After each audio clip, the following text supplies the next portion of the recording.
To Capitol Hill now, where Congress will finally get to work today after those 4 long days last week. House Republicans struggled to elect a new speaker before agreeing on Kevin McCarthy late Friday night.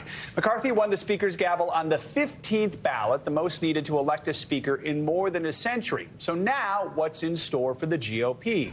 From what we can expect, we're going to bring in NBC News congressional correspondent Julie Tsirkin. Julie, good morning to you. So it was obviously a rocky start for Republicans in the House. What's on the agenda now for this first full week for the GOP? What are some of their top priorities right out of the gate?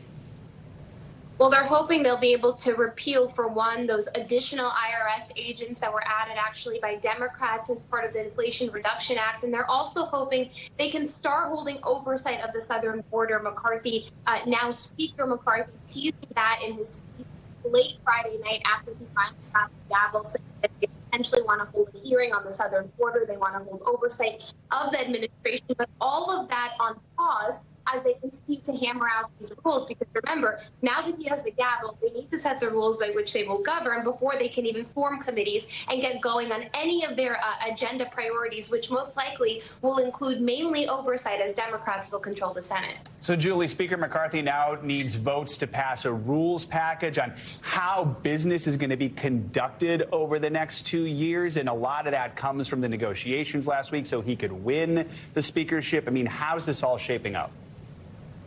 Look, now he needs moderates, right? Back then, when he needed the speakership, back then, meaning 2 days ago, it felt like a lifetime. He needed the far right of his party to come along. Now he needs those moderates to actually vote for the rules package that he negotiated with the far right of his party. Now, the package itself has some broad support in his party, but it's those backroom deals, those concessions that he had to hammer out with the 20 or so ultra conservatives in his party that he's going to have a tougher time passing. Take a listen to what 2 moderates had to say on the Sunday shows yesterday, and we'll talk about it on the other side. What I don't support is a small number of people trying to get a deal done or deals done for themselves in private, in secret, to get a vote or a vote present. I don't support that. That is just what Nancy Pelosi does. At the end of the day, you can't let, the insurgency caucus take hold and dictate. Yeah, it's going to be ugly. South Carolina first, and then Tony Gonzalez, who actually represents the El Paso area where Gabe was talking from a little bit earlier, saying that they are likely against this package. Nancy Mace had mentioned that she's against it for some reasons, including the fact that Republicans want to roll back some additional abortion restrictions.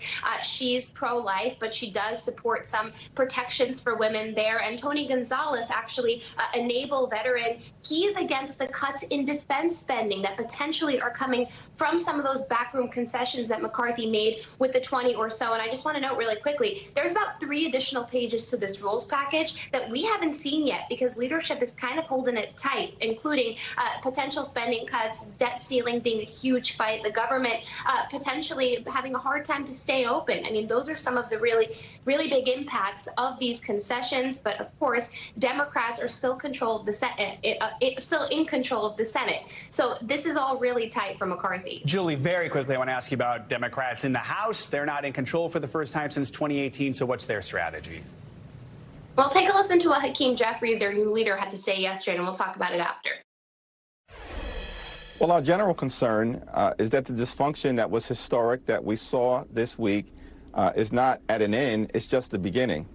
And while the Congress was held captive this particular time, what is going to be a problem is if the American people will be held captive over the next 2 years to the extreme MAGA Republican agenda that apparently has been negotiated into the House rules and the functioning of the Congress.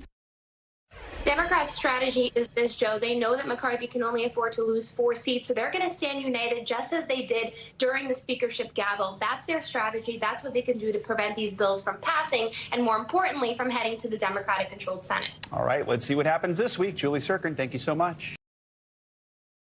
Thanks for watching our YouTube channel. Follow today's top stories and breaking news by downloading the NBC News app.